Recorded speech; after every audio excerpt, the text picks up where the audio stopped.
What's going on, y'all? It's your boy H-Dog, and I'm back here with another video. And it's been a while since I made me a video. I ain't been really had much to talk about, or at least things that I've been wanting to make a video on per se. But I know this is probably kind of old. I probably should have made this video earlier. Just been debating on whether to do this or not. But I've been wanting to talk about Death Stranding. First and foremost, I did not beat Death Stranding. I dropped the game after 40 hours of the game. Now, granted, you would think that if you spend, normally people would think, oh, well, if you spend 40 hours in the game, that you're gonna intend on beating the game, which was my sole purpose. And there was a lot that I like. I could tell you, what I really liked about this game. First and foremost, I can get that out the way before I get into why I actually dropped it. But I can say that the micromanaging wasn't that bad as I thought it was going to be. I thought the micromanaging would be tedious to the point it's every 5 minutes you gotta soothe the baby or something like that. It's not that at all. It wasn't that bad. And I gotta say that micromanaging is easy to deal with. And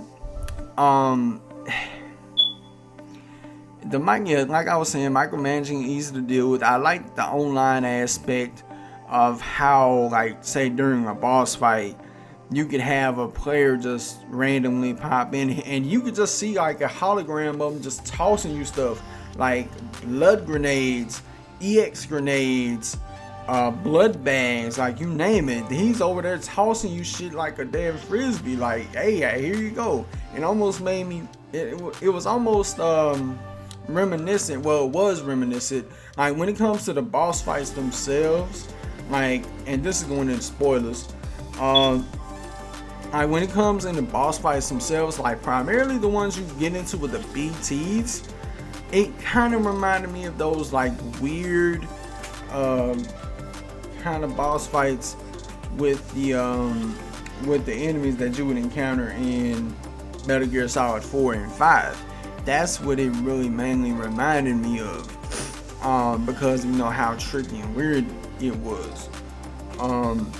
Now, of course, the combat, it does open up at some point in the game. I believe chapter 3, chapter 4, that's when the combat does really start to pick up with the different weapon variety at your disposal, the different guns you can have, the different grenades you can equip. I also thought how it was cool. You can replenish your stamina with energy drinks, monster energy drinks. Anytime you take a shower, pistol poop is pretty much used as ammunition for your grenades against the BTs, which their only weakness is pretty much bodily fluids. But I found that the blood grenades, anything to do with blood, that's when that's your best shot, because anything else can just do nothing else but stun them, and that's it. Other than that, I can tell you graphically, I thought the game was gorgeous. It's arguably a powerhouse running on the PS4. You could make a case that graphically it looks slightly better than Red Dead Redemption 2. And the facial animations were nice. The voice acting was superb. The acting itself by the actors portraying the characters was superb. I really liked the characters. They were cool. I wasn't feeling with all the characters. My favorite characters was Mama and I say Deadman. Those were my two hands down favorite characters throughout the game. And of course Sam Porter Bridges. I thought he was pretty cool, but beyond that, this is the reason why I dropped Death Stranding. It was the story. Gameplay wise, delivering packages was fine. It was fine. It wasn't tedious. It was but as I started getting into the 40-hour mark and getting past that, it became more and more tedious by the hour, where it's okay, you going you're supposed to be going to the West Coast, and 40 hours is like, all right, you almost to the West Coast. And that's when, out of nowhere, it's like, that's when it just started like dragging and dragging and dragging and dragging.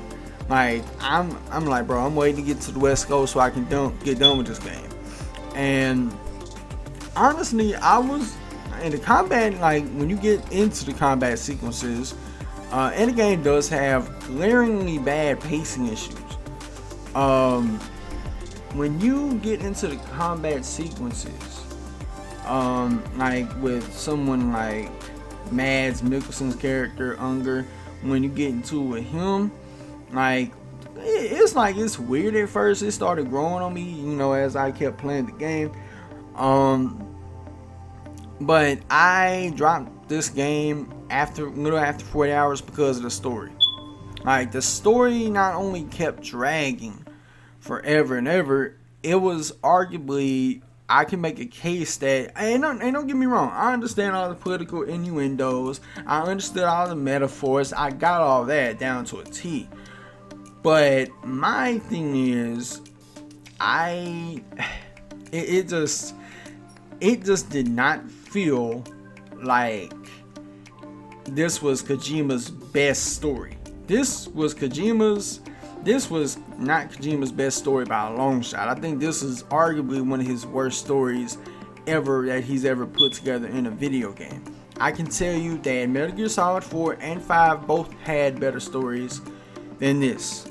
And not to mention, you know, the gameplay was far superior than compared to this. Not saying it was bad, but it was far more superior. But it's just like when it kept dragging like that, it just gets to that point where you just do not want to play it no more. It gets so boring, it gets tedious, all that, and to the point you just end up dropping this game. And by the way, it didn't really feel like an open world game. It felt more so like an open-ended. Like it was semi-open, not open-ended, because you had like different sections of the map, where it's like central, eastern region, and the western region. And this is literally like one of the games, if you recall, where a developer would be on stage saying, hey, you see that mountain? You can climb that fucking mountain. In this game, you can literally climb that fucking mountain. Like, with the equipment that you have at your disposal, with the ladders and the ropes, you can climb that fucking mountain to your heart's content. I will say, but I digress, even though you might as well say I was almost done with the game. But this did not live up to the hype. This wasn't the game I was thinking I was going to get. This game, when I step back and take a look at it, this was more of a shot. This game as a whole was more of a direct shot at Konami for saying, it's pretty much, this game screams fuck you to Konami.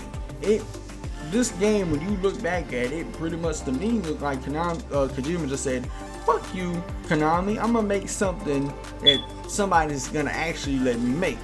And despite what people say, I understand, and people don't never keep that same energy with this. They'll want certain developers to have their own freedom to make games they want to make. But when it concerns Kojima, they feel like he shouldn't because of this. But honestly, he is making, as just like any other developer, he's making games for himself. I mean, and people could call it selfish or whatever, but it is what it is. Because you would rather a developer make a game that they want to make than them make a game that we want him to make.